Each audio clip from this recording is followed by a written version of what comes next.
அனைவருக்கும் வணக்கம். மனிதர்களின் வரலாறு அப்படின்ற காணொலி தொடரில் இதுக்கு முன்னாடி நம்ம 3 சிஸ்டம், அதாவது ஸ்டோன் ஏஜ், பிரான்ஸ் ஏஜ் மற்றும் அயன் ஏஜ், இது இல்லாமல் வேளாண் புரட்சியை பற்றியும் பார்த்துருந்தோம். இந்த வீடியோலாம் நீங்கள் இன்னும் பார்க்கல அப்படின்னா இதை முதல்ல பார்த்துட்டு அப்புறம் இந்த வீடியோக்கு வாங்க. அதுக்கான லிங்க் வீடியோட டிஸ்கிரிப்ஷனில் இருக்குது. இந்த வீடியோவில் உலகின் முதல் நாகரிகங்களில் ஒன்றான மெசபடேமியாவை பற்றி பார்க்க போகிறோம். நிறைய பேருக்கு வரலாறு பிடிக்காததுக்கு ஒரு முக்கியமான காரணம், அதில் நிறைய ஆட்களோட பெயர்களும் தேதிகளும் இருக்கும். இந்த வருஷத்தில் இவர் இதை பண்ணார், அந்த வருஷத்தில் அவர் அதை பண்ணார் அப்படின்னு சொல்லிட்டு. நம்ம வீடியோவில் அதெல்லாம் இருக்காதுன்னு நான் போய் சொல்ல மாட்டேன். இதுலேயும் அது எல்லாமே இருக்க போகுது. அது மட்டும் இல்லாமல் இந்த வீடியோ கொஞ்சம் லென்த்தாகவும் இருக்க போகுது. அதனால் மனசை திடப்படுத்திக்குவாங்க. வாங்க வீடியோக்குள்ளே போகலாம்.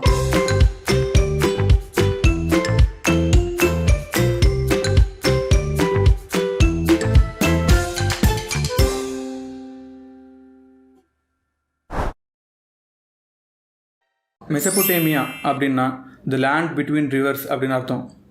டைக்ரிஸ் மற்றும் யூஃப்ரேட்டிஸ் அப்படின்ற 2 பெரிய ஆறுகளுக்கு நடுவில் இருக்கிற நிலப்பகுதி தான் மெசபடேமியா. இது தற்போதைய ஈராக், சிரியா, ஈரான் மற்றும் டர்க்கி இருக்கிற பகுதியில் இருந்துச்சு. மெசபடேமியா அப்படின்றது ஒரே ஒரு நாகரிகம் கிடையாது. பல்வேறு நாகரிகங்கள் பல ஆயிரம் வருடங்களுக்கும் மேலாக இந்த நிலப்பரப்பில் நீடிச்சிருந்துச்சு. இந்த நாகரிகங்களோட ஒரு ஒன்றியமாக தான் மெசபடேமியாவை நம்ம பார்க்க வேண்டியிருக்கு. மெசபடேமியாவை நம்ம த கிரேடில் ஆஃப் சிவிலைசேஷன் அப்படின்னு சொல்கிறோம். அதாவது மனித நாகரிகத்தின் பிறப்பிடம், அப்படி இல்லைனா மனித நாகரிகத்தின் தொட்டில் அப்படின்னு சொல்லலாம். இதுக்கான காரணம், இப்போ 21ஆம் நூற்றாண்டில் கூட நம்ம வாழ்க்கையில் நம்மளை சுற்றி இருக்கிற பல விஷயங்கள் முதல்ல இங்கே தான் கண்டுபிடிக்கப்பட்டது. வேளாண்மை, நீர்ப்பாசனம், எழுதும் கலை, சர்க்கரம், முதல்ல எழுதப்பட்ட சட்ட விதிமுறைகள் மற்றும் சமூக உரிமைகள், நம்ம இன்றைக்கி பயன்படுத்துகிற நேரத்தை குறிக்கும் முறைகள் அப்படின்னு சொல்லிக்கிட்டே போகலாம். இதில் முக்கியமான சிலவற்றை மட்டும் இந்த வீடியோவில் நம்ம இன்னும் கொஞ்சம் நேரத்தில் பார்க்க போகிறோம். டைக்ரிஸ் மற்றும் யூஃப்ரேட்டிஸ் ஆறுகளுக்கு இடையிலும் அதை சுற்றியும் இருந்த நிலப்பகுதி மிகவும் செழிப்பாக வேளாண்மை செய்கிறதுக்கு ரொம்ப பொருத்தமாக இருந்துச்சு. இதனால் பல இடங்கள்ல இருந்து இங்கே மக்கள் குடியேறி வேளாண்மை செய்யவும் கால்நடைகளை வளர்க்கவும் ஆரம்பித்தாங்க. சுருக்கமாக சொல்லணும்னா, உணவை தேடி அலையாமல் வாழ்க்கையில் செட்டில் ஆகிறதுக்கு ஒரு ரொம்ப ஏற்ற இடமாக இருந்துச்சு. இதைத் தொடர்ந்து சில ஆயிரம் வருஷங்கள்லேயே இங்கே சின்ன சின்ன கிராமங்களும் நகரங்களும் உருவாக ஆரம்பிச்சது. இதில் பல்வேறு மொழிகளை பேசக்கூடிய மக்கள் வாழ்ந்து வந்தாங்க. இதில் மிகவும் முக்கியமானவர்களும் பெரும்பான்மை கொண்டவர்களும்னு பார்த்தா சுமேரியன்ஸ் மற்றும் அக்காடியன்ஸ். இந்த பெயர்களை கொஞ்சம் ஞாபகம் வச்சுக்கோங்க, ஏன்னா அடிக்கடி இந்த பெயர்களை நான் குறிப்பிட போகிறேன். இவங்க எல்லாம் பெரும்பாலும் நகரங்கள்லையும் அதை சுற்றி இருந்த கிராமங்கள்லையும் வாழ்ந்து வந்தாங்க. மெசபடேமியா பகுதியில் உருக் அப்படின்ற நகரம் தான் சுமார் 3200 BCயில் முதலாக நிறுவப்பட்டுச்சு. இதை நிறுவியவர்கள் சுமேரியன்ஸ். இதைத் தொடர்ந்து நிறைய நகரங்கள் உருவாக ஆரம்பிச்சது. இதில் முக்கியமானவைகள்னு சொல்லணும் அப்படின்னா உருக், எரிடு, கிஷ், நிப்புர், அக்கட், அசுர், மாரி மற்றும் சூசாவை சொல்லலாம். செழிப்பான விளைநிலங்களை தவிர மெசபடேமியாவில் வளங்கள்னு சொல்லிக்கிறதுக்கு பெருசாக எதுவுமே இருந்ததில்லை. உலோகங்கள், மரக்கட்டைகள், விலை மதிக்க முடியாத கற்கள் போன்றவற்றை பெரும்பாலும் பண்டை மாற்றம் முறை மூலமாக மெசபடேமியாவில் இருந்த மக்கள் வாங்கி வந்தாங்க. இந்த விற்கிறதுக்கும் வாங்குறதுக்கும் நெல்லை தான் ஸ்டாண்டர்டாக பயன்படுத்தினாங்க. உதாரணத்துக்கு, ஒரு ஆடு 4 நெல் மூட்டைகளுக்கு சமம், அப்படி இல்லைனா 10 நெல் மூட்டைகளுக்கு 1 கிலோ காப்பர் சமம் அப்படின்னு நியமித்து வச்சுருந்தாங்க. மெசபடேமியாவோட பொருளாதாரமே வேளாண்மையை நம்பி தான் இருந்துச்சு. வேளாண்மை தான் இந்த நாகரிகத்தோட முதுகெலும்பு அப்படின்னு சொல்லலாம். இந்த பொருட்களை விற்கிறது, வாங்கிறது போன்ற டிரான்சாக்ஷன்ஸ் எல்லாம் குறித்து வைக்க வேண்டிய தேவை இருந்துச்சு. இதுக்காக சுமேரியன்ஸ் கியூனைஃபார்ம் அப்படின்ற ஒரு ஸ்கிரிப்டை கண்டுபிடிக்கிறாங்க. இந்த டிரான்சாக்ஷன்ஸ் எல்லாத்தையுமே களிமண்ணால் செய்யப்பட்ட பலகைகளில் குறித்து வச்சுருந்தாங்க. இதை கிளே டேப்லெட்ஸ் அப்படின்னு சொல்கிறோம். சுமேரியன்ஸ், அக்காடியன்ஸ், ஹைட்டைட்ஸ், அமோரைட்ஸ், இலாமைட்ஸ், ஹுரியன்ஸ்னு மெசபடேமியாவில் வாழ்ந்த பல மொழிகளை பேசக்கூடிய மக்கள் எல்லாருமே இந்த கியூனைஃபார்ம் ஸ்கிரிப்டை தான் பயன்படுத்தி வந்தாங்க. கியூனைஃபார்ம் ஒரு குறியீடுகளை அடிப்படையாக வச்ச ஒரு ஸ்கிரிப்ட். இதில் 600லேருந்து 1000 குறியீடுகள் வரை இருந்துச்சு. ஒவ்வொரு குறியீடுக்கும் ஒரு அர்த்தம் இருந்துச்சு. மெசபடேமியாவில் வாழ்ந்த மக்களோட வாழ்க்கையில் கடவுள்களும் கோவில்களும் ஒரு மிகப்பெரிய பங்கு வகித்தாங்க. இங்கே 2000க்கும் மேற்பட்ட தெய்வங்கள் இருந்துச்சு. ஒவ்வொரு நகரத்துக்கும், ஒவ்வொரு கிராமத்துக்கும், ஏன் ஒவ்வொரு வீட்டுக்குமே ஒரு தெய்வம் இருந்துச்சு. இந்த உலகம் இந்த தெய்வங்களால் தான் உருவாக்கப்பட்டுச்சு அப்படின்னு இந்த மக்கள் நம்பினாங்க. அவங்க செய்கிற தொழில் மூலமாகவும் வாழ்க்கை முறை மூலமாகவும் தெய்வங்களை மகிழ்விக்கணும் அப்படின்றதுல ரொம்ப உறுதியாக இருந்தாங்க. மெசபடேமியாவில் டைக்ரிஸ் மற்றும் யூஃப்ரேட்டிஸ் ஆறுகள்னால அடிக்கடி வெள்ளம் வர்றது ரொம்ப சாதாரணமாக இருந்துச்சு. வெள்ளமோ இல்லை ஏதாவது அசம்பாவிதமோ நடந்தால் அது அவங்க தெய்வத்தை கோவப்படுத்துறதுனால தான் நடந்துச்சு அப்படின்னு இந்த மக்கள் ரொம்ப உறுதியாக நம்பினாங்க. இந்த கோவத்துக்கு சமூக ஒழுங்கின்மையும் சமூக சமநிலை தவறியதும் தான் காரணம்னு நம்பினாங்க. தெய்வங்களை மகிழ்விக்க பல சடங்குகளையும் பூஜைகளையும் இங்கிருந்த பூசாரிகள் செஞ்சு வந்தாங்க. ஏன்னா இந்த பூசாரிகளால் மட்டும்தான் இந்த தெய்வங்கள் கூட நேரடியாக தொடர்பு கொள்ள முடியும்னோ, இந்த தெய்வங்களை சடங்குகள் மூலமாக சமாதானப்படுத்த முடியும்னு இந்த மக்கள் நம்பினாங்க. இதனால் இந்த சமூகங்களில் பூசாரிகள் தான் உயர்ந்த நிலையில் இருந்தாங்க. மெசபொட்டேமியா நாகரிகத்தோட ஆரம்ப காலங்களில் இந்த பூசாரிகள் தான் கிராமங்களுக்கும் நகரங்களுக்கும் தலைவர்களாகவும் அதிகாரம் மிக்கவர்களாகவும் இருந்தாங்க. பூசாரிகளோட வாக்கு தெய்வ வாக்கு அப்படின்னு கருதப்பட்டுச்சு. ஒவ்வொரு நகரத்தோட மையப்பகுதியிலுமே ஜிகரெட்ஸ் அப்படின்னு சொல்லப்படுற கோவில்கள் அமைக்கப்பட்டிருந்துச்சு.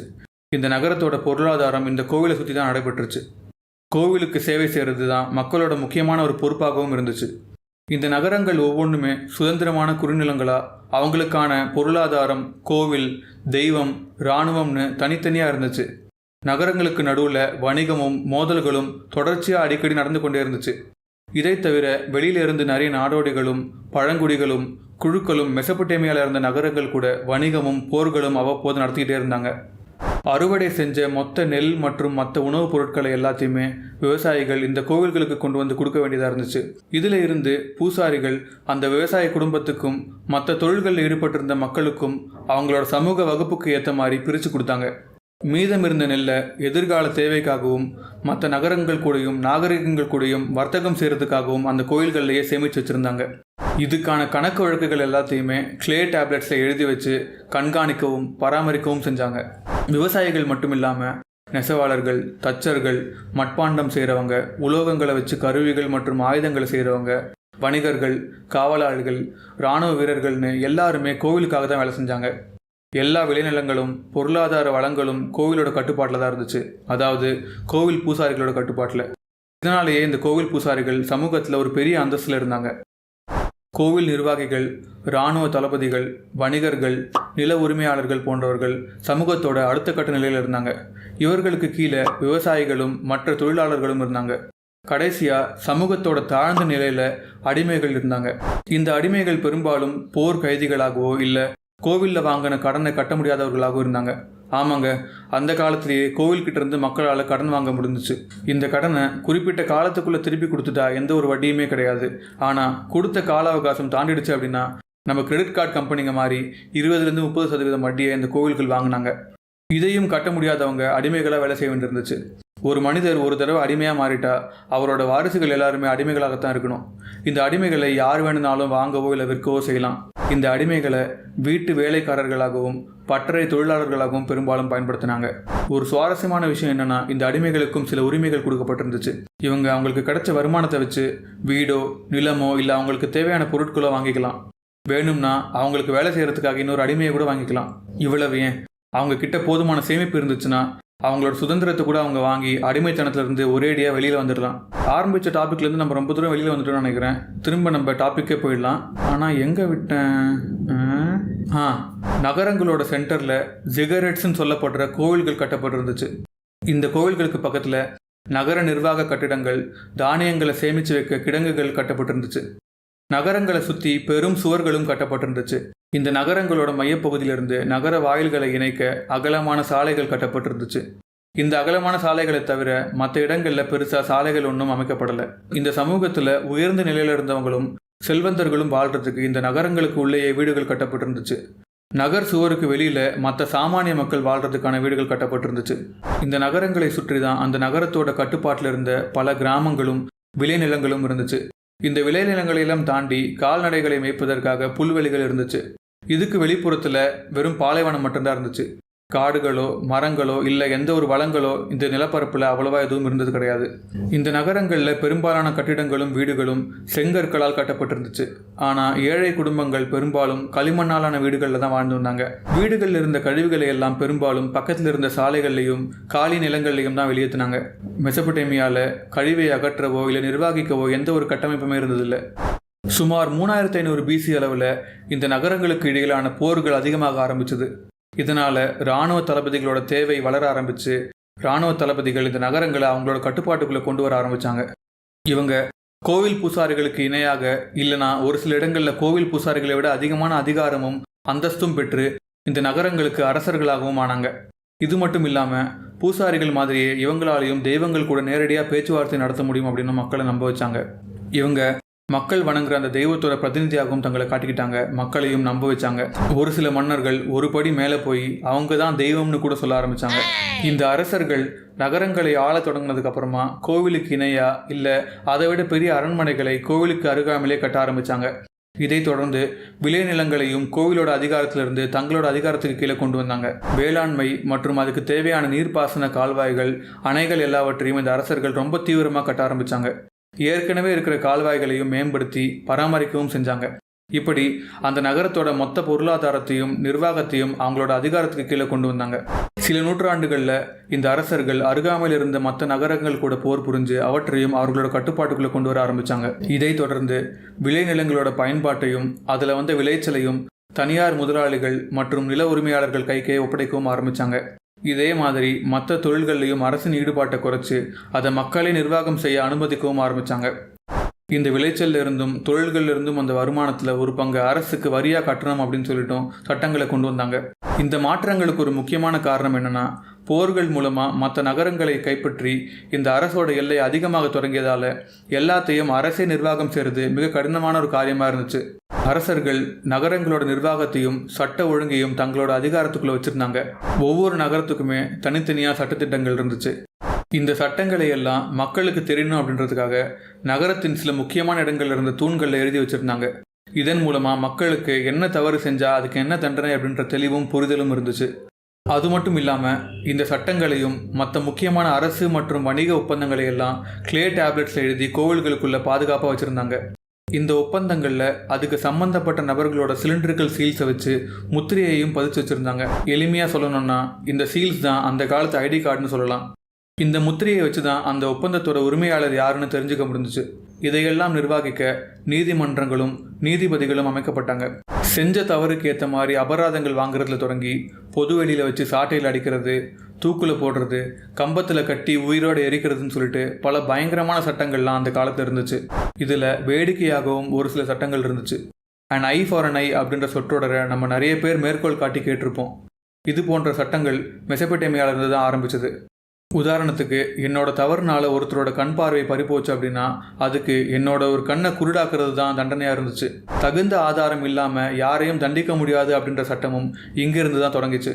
ஆனால் ஒருத்தரோட கவனக்குறைவினாலையும் அலட்சியத்தாலையும் நடந்த தவறுக்கு கண்டிப்பாக தண்டனை இருந்துச்சு. கொஞ்சம் கடினமாகவே இருந்துச்சு. உதாரணத்துக்கு, ஒரு கட்டிடம் இடிஞ்சு விழுந்து அதில் வாழ்கிற ஒரு மனிதரோட உயிர் போச்சு அப்படின்னா அந்த கட்டிடத்தை கட்டியவருக்கு மரண தண்டனை கொடுக்கப்பட்டுச்சு. ஒருவேளை அந்த கட்டிடம் இடிஞ்சதால் அதில் வாழ்கிறவரோட மகன் இறந்து போனார் அப்படின்னா அந்த கட்டிடம் கட்டியவரோட மகனுக்கு மரண தண்டனை கொடுக்கப்பட்டுச்சு. இன்னொரு விசித்திரமான சட்டம்னா, குழந்தைகள் வளர்ந்து கல்யாணம் பண்ணுற வரைக்கும் அவங்க முழுமையாக அவங்களோட தந்தையோட கட்டுப்பாட்டில் தான் இருந்தாங்க. எந்த அளவுக்குனா, தேவைப்பட்ட அவங்க அப்பா அவங்கள அடிமைகளாக விற்க கூட செய்யலாம், அந்த அளவுக்கு. இந்த விசித்திரமான சட்டங்களை எல்லாம் தாண்டி மெசபடேமியாவில் வாழ்ந்த பெண்களுக்கு எல்லா உரிமைகளும் கொடுக்கப்பட்டிருந்துச்சு. சொத்துக்கள்லையும் பெண்களுக்கும் ஆண்களுக்கும் சம உரிமை கொடுக்கப்பட்டிருந்துச்சு. ஒரு பெண்ணுக்கும் அவங்க கணவருக்கும் விவாகரத்து நடந்துச்சு அப்படின்னா அவங்க கொண்டு வந்த வரதட்சணையை அவங்களே எடுத்துகிட்டு போயிடலாம். ஒருவேளை ஒரு பெண்ணோட கணவர் உயிரிழந்தால் அந்த குடும்பத்தின் தலைவியாக அவங்க எல்லாராலையும் அங்கீகரிக்கப்பட்டாங்க. மறுமணம் பண்ணிக்கிறதுக்கும் அவங்களுக்கு முழு உரிமை இருந்துச்சு. ஆனால் அப்படி மறுமணம் பண்ணிக்கிட்டா அவங்களோட முதல் கணவரோட சொத்துக்கள் எதுவுமே அவங்களால விற்க முடியாது. அவங்க முதல் கணவரோட சொத்துக்கள் எல்லாமே அவங்களோட குழந்தைகளுக்கு தான் போய் சேரணும் அப்படின்ற சட்டமும் இருந்துச்சு. இந்த மாதிரி ஒரு சில நல்ல சட்டங்களும் மெசபடேமியாவில் இருந்துச்சு. கோவில்களைப் போலவே எல்லா நகரங்களிலும் பள்ளிக்கூடங்களும் கட்டப்பட்டிருந்துச்சு. ஆனால் இதில் பொருளாதாரத்தில் மேல்தட்டு நிலையில் இருந்த மக்களோட குழந்தைகள் மட்டும்தான் பெரும்பாலும் படிச்சு வந்தாங்க. யுனைஃபார்மில் எழுதவும் படிக்கவும் இவங்களுக்கு மட்டும்தான் பயிற்சியும் கிடைச்சிது. சாமானிய மக்கள் பெரும்பாலும் வறுமையின் காரணமாக அவங்க குழந்தைகள் தொழில் கற்றுக்கிறதுலையும் குடும்பத்துக்கு வருமானம் ஈட்டுறதுலையும் தான் கவனம் செலுத்தினாங்க. இந்த கல்வி அறிவு ஒரு சில குறிப்பிட்ட பிரிவினருக்கு மட்டுமே கிடைச்சதால சமூகத்தில் இருந்த பிரிவினையும் ஏற்றத்தாழ்வுகளும் அதிகமாச்சு. அது மட்டும் இல்லாமல் உயர்தட்டு மக்களுக்கு இந்த கல்வி அந்தஸ்தையும் அதிகாரத்தையும் கொடுத்துச்சு. சுமார் 3000 BC அளவில் கிஷ் நகரத்தோட அரசனாக இருந்த சுமேரிய அரசன் ஏட்டனா மெசபடேமியாவில் இருந்த மற்ற நகரங்கள் எல்லாம் இணைச்சு ஒரு பெரிய பேரரசை உண்டாக்குனார். இதுதான் மெசபடேமியா நாகரிகத்தோட முதல் பேரரசு. இதை தொடர்ந்து கிட்டத்தட்ட 1000 ஆண்டுகள் மெசபடேமியா சுமேரியன்ஸோட ஆட்சியில் தான் இருந்துச்சு. அரசு நிர்வாகம், கோவில், வணிகம்னு எல்லா இடங்கள்லையுமே சுமேரிய மொழி தான் பயன்படுத்தப்பட்டுச்சு. இவர்களுடைய ஆட்சியில் தான் உலகின் முதல் இலக்கியமான தி எபிக் ஆஃப் கில்கமேஷ் எழுதப்பட்டுச்சு. இது கவிதை நடையில் எழுதப்பட்டிருக்கு. எபிக் ஆஃப் கில்கமேஷ் சுமேரிய அரசனான கில்கமேஷுடைய வீர சாகசத்தை பற்றிய ஒரு கதை. இது படிக்கணும்னு ஆசைப்பட்டீங்கன்னா இதுக்கான லிங்க் வீடியோட டிஸ்கிரிப்ஷனில் இருக்குது. படிக்க சோம்பேறித்தனமாக இருக்குன்னு நினச்சிங்களானோ பரவாயில்ல, இதை சுருக்கமாக நானே சொல்லி முடிச்சிடுறேன். எபிக் ஆஃப் கில்கமேஷனுடைய ஹீரோ கில்கமேஷ் கடவுள் பாதி மனிதன் பாதி அப்படின்னு கடவுளின் ஒரு திருவுருவமாக இருக்கார். ஒரு நாள் ஒரு சம்பவத்தினால இவர் என்கிடு அப்படின்ற ஒரு ஆளை சந்திக்கிறாரு. பல சண்டைகள் சம்பவங்களுக்கு பிறகு 2 பேரும் உயிர் நண்பர்களாயிடுறாங்க. எந்த அளவுக்கு க்ளோஸ் ஆயிடுறாங்க அப்படின்னா கில்கமேஷோட அம்மா என்கிடுவை அவங்களோட 2வது மகனாக தத்தெடுத்துக்கிறாங்க. ஒரு நாள் இந்த கில்கமேஷ் என்கிடு கிட்ட ரொம்ப போர் அடிக்குது மச்சான், ஒரு ரோட் ட்ரிப் போடலாமா அப்படின்னு கேட்குறாரு. எங்கே போகிறது அப்படின்னு யோசிக்கும் போது கேடார் அப்படின்ற காட்டுக்குள்ளே போய் அங்கே இருந்த மரங்கள் எல்லாம் வெட்டிட்டு வரலாம் அப்படின்னு கில்கமேஷ் சொல்கிறாரு. இதை கேட்ட மற்றவங்க எல்லாம் கேடார் ஒரு புனிதமான காடு, அங்கே போகக்கூடாது, அங்கே போனால் தெய்வங்கள் கோவமாயிடுவாங்கன்னு எவ்வளவோ அட்வைஸ் பண்ணியும் கேட்காம 2 பேரும் மரத்தை வெட்டுறதுக்கு கிளம்பி போகிறாங்க. அங்கே போனால் ஹும்பாபா அப்படின்னு அந்த காட்டுக்கு காவலனான ஒரு ராட்சசன் இருக்கான். என்னடா பண்ணுறதுன்னு யோசிச்சுட்டு இருந்த கில்கமேஷ், என் அக்கால வேணா நீ வச்சுக்கோ, இந்த மரத்தை எல்லாம் நான் வச்சுக்கிறேன்னு சொல்லிட்டு கூட பிறந்த சகோதரியை ஹும்பாபாவுக்கு பரிசா கொடுக்க, இதை கேட்ட ஹும்பாபாவும் கொஞ்சம் குதூகலத்தில் இருக்க சைக்கிள் கேப்பில் கில்கமேஷை ஹும்பாபாவை போட்டுடுறாரு. கொன்னுட்றாருங்க. ஆமாம், நீங்கள் என்ன நினச்சிங்க? இதுக்கப்புறம் அங்கேருந்த மரத்தையெல்லாம் வெட்டிட்டு கில்கமேஷும் என்கிடுவும் திரும்ப அவங்க ஊருக்கே வந்துடுறாங்க. இதுக்கப்புறம் கொஞ்ச நாள்லேயே என்கிடு செத்து போயிடுறாரு. இதனால் கில்கமேஷ் ரொம்ப மன கஷ்டத்துக்கு ஆளாகிறாரு. அந்த மரணத்தை பார்த்த கில்கமேஷ் இதே நிலைமை தான் நாளைக்கு நமக்கும் நடக்கும் அப்படின்னு நினச்சி சாகா வரத்தை தேடி இதுக்கு முன்னாடியே சாகா வரம் பெற்ற 2 பேரை சந்திக்க ரொம்ப தூரம் கஷ்டப்பட்டு பயணித்து போகிறாரு. அந்த பயணத்தில் நிறைய சாகசங்கள் எல்லாம் செய்கிறாரு. ஆனால் அதை பற்றிலாம் பேசுகிறதுக்கு ஒன்றும் பெருசாக இல்லை. கை கெட்டினது வாய் கெட்டலே அப்படின்ற மாதிரி கில்கமேஷ்க்கு அந்த சாகா வரத்தை அடைய 2 வாய்ப்புகள் கிடைக்குது. முதல் சேலஞ்ச் என்னன்னா 6 பகல் 7 இரவுகள் தூங்காமல் கண் முழிச்சிருக்கணும் அப்படின்றது தான். ஆனால் பாவம் கில்கமேஷ் பாருங்க, பாதியிலே அசந்து தூங்கிடுறாரு. 2வது சேலஞ்ச் கடலுக்கு அடியில் இருக்கிற ஒரு மூலிகை செடி எடுக்கிறது. இந்த செடியை சாப்பிட்டா சாகா வரத்தை பெற முடியும். இதை எப்படியோ கஷ்டப்பட்டு ஒரு வழியாக கில்கமேஷ் எடுத்துடுறாருன்னு வச்சுக்கோங்க. ஆனால் எடுத்ததுக்கு அப்புறமா அதை ஆத்தங்கரையில் வச்சுட்டு குளிக்கிறதுக்காக ஆற்றுக்குள்ளே போகிறாரு. வந்து பார்த்தா அந்த செடியை ஒரு பாம்பு எடுத்து சாப்பிட்டுருச்சு. சாப்பிட்டதுக்கு அப்புறமா அந்த பாம்பு தன்னோட பழைய தோலை கழட்டி போட்டு மறுபடியும் இளமையாயிடுது. இந்த 2 முயற்சியிலுமே தோல்வி அடைஞ்ச நம்ம ஹீரோ கில்கமேஷ் திரும்ப அவரோட ஊரான ஊருக்கே வந்துடுறாரு. இதனால கில்கமேஷ்க்கு ஒன்று மட்டும் நல்லா புரியுது, எந்த ஒரு மனிதனாலையும் சாகாமல் வாழ முடியாது, ஆனால் ஒருத்தர் செஞ்ச சாதனை என்றைக்குமே சாகாது அப்படின்னு அவர் ஆட்சி புரிஞ்ச அந்த அழகான உருக் நகரத்தை பார்த்து மன நிம்மதி அடைகிறாரு. இதனைத் தொடர்ந்து கொஞ்ச நாளில் அவரும் இறந்து போயிடுறாரு. இதுதான் தி எபிக் ஆஃப் கில்கமேஷ். கிட்டத்தட்ட 1000 ஆண்டுகளுக்கும் மேலாக நீடித்த சுமேரியன்ஸோட பேரரசு 2334 பிசியில் முடிவுக்கு வருது. அக்கட் நகரத்தோட அரசனான சார்காம் சுமேரியன்ஸ் கிட்ட இருந்து ஆட்சியை கைப்பிடிக்கிறாரு. இதுக்கப்புறமா அக்கேடியன் பேரரசோட தலைநகரமா அக்கட் நகரத்தை அறிவிக்கிறாரு. இதுக்கப்புறமா அக்கேடியன் மொழி தான் மொத்த மெசபடேமியாவோட அரசியல் மற்றும் வணிக மொழியாக உருவெடுக்குது. ஆனால் கியூனைஃபார்ம் ஸ்கிரிப்ட் மட்டும் தொடர்ந்து பயன்படுத்தப்படுது. சார்காமோட ஆட்சியில் தான் ஜிகரெட்ஸ் அதோட பிரபலமான பிரமிட் போன்ற வடிவத்தை பெறுது. இதுக்கப்புறமா வந்த மற்ற அரசர்களும் பெரும்பாலும் இதே வடிவத்தில் ஜிகரெட்ஸ் அமைக்க ஆரம்பித்தாங்க. கடைசி அக்கேரியன் பேரரசனான ஷர் கலி ஷரியோட மரணத்துக்கு பிறகு 2193 பிசியில் அக்கேடியன்ஸோட ஆட்சி கிட்டத்தட்ட 180 ஆண்டுகளுக்கு பிறகு முடிவுக்கு வருது. இதை தொடர்ந்து பல நகரங்களோட அரசர்கள் மெசபடேமியாவை முழுமையாக கைப்பற்றி ஆளணும்னு முயற்சி செஞ்சு பல ஆண்டுகள் மெசபடேமியாவில் ஒரு அமைதியற்ற நிலையை தான் நிலவுச்சு. சுமார் 2154 பிசியில் அசீரியன்ஸ் மெசபடேமியாவோட வடப்பகுதியை கைப்பற்றி ஆட்சி அமைக்கிறாங்க. அசீரியன்ஸ் அப்படிங்கிறது அக்கேடியன் மொழியோட ஒரு டைலக்ட் தான். அசூர் இவங்களோட தலைநகரமாக இருந்துச்சு. அசீரியன்ஸ் 2154 பிசியில் தொடங்கி 626 பிசி வரைக்கும் 1500 வருடங்களுக்கும் மேலாக வட மெசபடேமியாவை ஆட்சி செஞ்சாங்க. இந்த அசீரியன்ஸோட நீண்ட பேரரசோட மிகப்பெரிய ஒரு பலமாக இருந்தது அவங்களோட இராணுவம் தான். முதல்ல இரும்பை வச்சு போர் கருவிகளையும் ஆயுதங்களையும் செஞ்சது இந்த அசீரியன்ஸ் ஆட்சியில் தான். மற்ற நகரங்களில் ஆட்சி செஞ்ச அரசுகளோட வெண்கல ஆயுதங்களை விட இவங்களோட இரும்பு ஆயுதங்களும் உடல் கவசங்களும் மிக வலிமையாக இருந்துச்சு. இவங்க இராணுவத்தில் புதிய தொழில்நுட்பங்களை கண்டுபிடிக்கிறதுக்காகவே ஒரு சிறப்பு இன்ஜினியரிங் யூனிட் கூட இருந்துச்சு. இவங்களோட ஆட்சியில் தான் சர்க்கரத்தில் முதலாக லெதர் டயர்ஸை பொருத்தி தேர்களை கண்டுபிடிச்சி அதை போர்களையும் மிக திறமையாக பயன்படுத்தினாங்க. வடக்கில் அசீரியன்ஸ் ஆட்சி நடந்துட்டு இருந்த இந்த காலகட்டத்தில் குட்டியன்ஸ் அப்படின்னு சொல்லப்படுற ஒரு பார்பியரியன் குழு மெசபடேமியாவோட தென் பகுதியை கைப்பற்றி ஆள ஆரம்பிக்கிறாங்க. ஆனால் அவங்களோட ஆட்சி ரொம்ப காலம் நீடிக்கலை. சுமார் 2100 பிசியில் ஊர் நகரத்தோட அரசனான ஊர் நம்மா குட்டியன்ஸை வீழ்த்தி ஆட்சியை கைப்பிடிக்கிறாரு. ஊர் நம்மா ஒரு சுமேரிய அரசன். மீண்டும் சுமேரிய ஆட்சியை முழு மெசபடேமியாவில் நிறுவனம் அப்படின்றது இவரோட கனவாக இருந்தாலும் 2004 பிசியிலேயே சுமேரிய ஆட்சி முற்றிலுமாக முடிவுக்கு வருது. இந்த ஊர் நம்மா தான் உலகின் முதல் எழுதப்பட்ட முழுமையான ஒரு சட்ட வரைவை படைக்கிறாரு. இதை த கோட் ஆஃப் ஊர் நம்மா அப்படின்னு நம்ம சொல்கிறோம். 2004 பிசியில் ஊர் நம்மா கிட்ட இருந்து ஆட்சியை பிடிச்ச அமோரைட்ஸ் யுஃப்ரேட்டிஸோட மேற்கு பகுதியில் கால்நடைகளை மேய்ச்சிக்கிட்டு இருந்த நாடோடிகளாக இருந்தாங்க. அங்கே வறட்சி ஏற்பட்டதால் சுமார் 2200 பிசியில் மெசபடேமியாவோட தென்பகுதியில் வந்து குடியேறுறாங்க. பின்னர் பாபிலோன் நகரத்தை கட்டமைச்சு 2004 பிசியில் ஆட்சியையும் பிடிக்கிறாங்க. பாபிலோனை தலைநகரமாக கொண்ட இவங்களோட ஆட்சியில் இருந்து தான் தென் மெசபடேமியாவை பாபிலோனியா அப்படின்னு அழைக்க ஆரம்பித்தாங்க. இங்கே வாழ்ந்த மக்களும் பெரும்பாலும் அக்கேடியன் மொழியின் டயலக்டான பாபிலோனியனை தான் பேசினாங்க. இவங்களோட வழியில் வந்த ஒரு முக்கியமான பேரரசனான ஹமுராபி இதுக்கு முன்னாடி இந்த சட்ட வரைவுகளை எல்லாம் ஒன்றிணைச்சு 1772 பிசியில் த கோட் ஆஃப் ஹமுராபி அப்படின்ற புதிய மேம்பட்ட சட்ட வரைவை அமைக்கிறாரு. இதுக்கு முன்னாடி நம்ம பார்த்த ஐ ஃபார் அன் ஐ போன்ற சட்டங்கள் எல்லாமே கோட் ஆஃப் ஹமுராபியில் தான் இருக்குது. சுமார் 1750 பிசியில் இலாமைட்ஸ் அமோரைட்ஸை வீழ்த்தி ஆட்சியை பிடிக்கிறாங்க. இலாமைட்ஸ் டைகிரிஸ் நதியோட கிழக்கு பகுதியில் இருந்த சூசா நகரத்தை தலைநகரமாக கொண்ட ஈலாமை சேர்ந்தவங்க. இவங்களும் பாபிலோனை தலைநகரமாக வச்சு பாபிலோனியாவை ஆண்டு வந்தாங்க. இவங்களோட ஆட்சியில் சுமேரியன் கலாச்சாரமும் மொழியும் முற்றிலுமாக முடிவுக்கு வருது. இவர்களை தொடர்ந்து 1595 பிசியில் டர்க்கியை சேர்ந்த ஹைட்டைட்ஸும் அவங்க கிட்ட இருந்து கேசைட்ஸும் பாபிலோனியாவை கைப்பற்றுறாங்க. கேசைட்ஸ் எங்கேருந்து வந்தாங்கன்னு நமக்கு இன்னும் சரியாக தெரியல. இவங்க தற்போது ஈரானில் இருக்கிற ஜாக்ரோஸ் மவுண்டன்ஸில் வாழ்ந்த மலைவாழ் மக்களாக இருக்கலாம்னு சொல்லிட்டு ஆராய்ச்சியாளர்கள் சொல்கிறாங்க. சுமார் 1220 பிசியில் வட மெசபடேமியாவை ஆண்ட அசீரியன்ஸ் பாபிலோனியாவையும் கைப்பற்றி முழு மெசபடேமியாவும் ஆள ஆரம்பிக்கிறாங்க. இந்த அசீரியன் பேரரசோட கடைசி அரசனான அஷூர் பனிபல் தான் உலகின் முதல் நூலகத்தை நினேவா நகரத்தில் அமைச்சார். இந்த காலகட்டத்தில் தான் ஒரு சில இடங்களில் மட்டுமே பயன்படுத்தப்பட்ட அரமிக் மொழியை மெசபடேமியா முழுவைக்கும் இவங்க பயன்படுத்த ஆரம்பித்தாங்க. துணை ஃபார்மோட குறியீடுகளோடு ஒப்பிடும்போது அராமிக் மொழியின் எழுத்துக்கள் பயன்படுத்த மிக சுலபமாக இருந்துச்சு. இதுதான் இந்த மாற்றத்துக்கான காரணமாக இருந்திருக்கணும். இந்த அராமிக் மொழியிலிருந்து தான் பல நூற்றாண்டுகள் கழித்து ஹீப்ரு, அரபிக் போன்ற பல மொழிகளோட எழுத்துக்கள் வடிவம் பெறுது. 626 பிசியில் இவரை வீழ்த்தி கால்டியன்ஸ் ஆட்சியை பிடிக்கிறாங்க. கால்டியன்ஸ் மெசபடேமியாவோட தென்பகுதியில் வாழ்ந்த ஒரு குழுவினர். கடைசி கால்டியன் பேரரசனான நெபுசாட்நெசர் தான் hanging garden of Babylon, Ishtar gate போன்ற பல பிரம்மாண்டமான கட்டிடங்களை கட்டினார். கடைசியாக 539 பிசியில் பெர்ஷியன்ஸ் பாபிலோனை கைப்பற்றுறாங்க. இதோட பாபிலோன் கலாச்சாரமும் மெசபடேமிய நாகரிகமும் முற்றிலுமாக ஒரு முடிவுக்கு வருது. அவர்களோட மொழி, பண்பாடு, ஆட்சி முறை, சட்டங்கள்னு எல்லாமே இதோட அழிஞ்சு போகுது.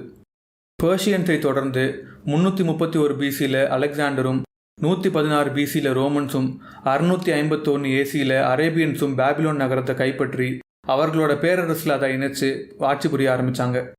சுமார் 3300 பிசி அளவில் ஆரம்பித்த மெசபடேமியன் நாகரிகம் 539 பிசியில் முடிவுக்கு வருது. இதுவரைக்கும் பார்த்த விஷயங்களை தவிர மெசபடேமியா நாகரிகத்தோட ஒரு சில முக்கியமான கண்டுபிடிப்புகளையும் பார்க்கலாம். மெசபடேமியாவில் அறிவியலும் கணிதமும் அந்த காலத்தில் இருந்த மற்ற நாகரிகங்களை விட மேம்பட்ட நிலையில் இருந்துச்சு. இவங்க பேஸ் 60 அடிப்படையாக கொண்ட நம்பர் சிஸ்டமை பயன்படுத்தி வந்தாங்க. சர்க்கிள், ஸ்கொயர், ட்ரையாங்கிள் போன்ற அடிப்படையான வடிவங்களோட ஏரியா மற்றும் சர்க்கம்ஃபரன்ஸை தொடங்கி பைத்தாகரஸ் தியரம் போன்ற பல கணித கோட்பாடுகளையும் கணித முறைகளையும் இவங்க கண்டுபிடிச்சி பயன்படுத்தியும் வந்தாங்க. நம்ம இப்போ பயன்படுத்துகிற கால வரையறைகளையுமே இவங்க தான் முதல்ல கண்டுபிடிச்சாங்க.